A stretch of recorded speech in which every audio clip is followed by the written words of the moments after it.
સાચું દાન એને કહેવાય કે દાન દીધા પછી દાન દેનારો ભૂલી જાય અને લેવાવાળો કોઈ દિવસ ભૂલે નહીં.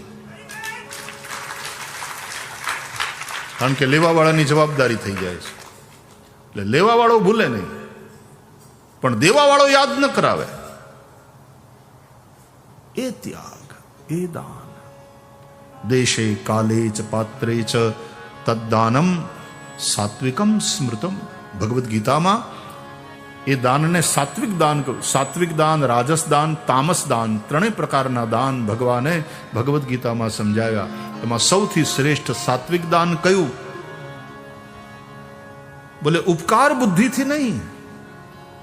દાતવ્યમ ઇતિ યદ્દાનમ દીયતે નુપકારિણે દેશે કાલે ચ પાત્રે ચ તદ્દાનમ સાત્વિકમ સ્મૃતમ. દેવું એ ઉપકાર નથી, એ મારી ડ્યુટી છે, એ મારું કર્તવ્ય છે. આવું સમજીને યોગ્ય સમયમાં યોગ્ય વ્યક્તિને યોગ્ય સ્થાનમાં અપાયેલું દાન એ સાત્વિક દાન છે.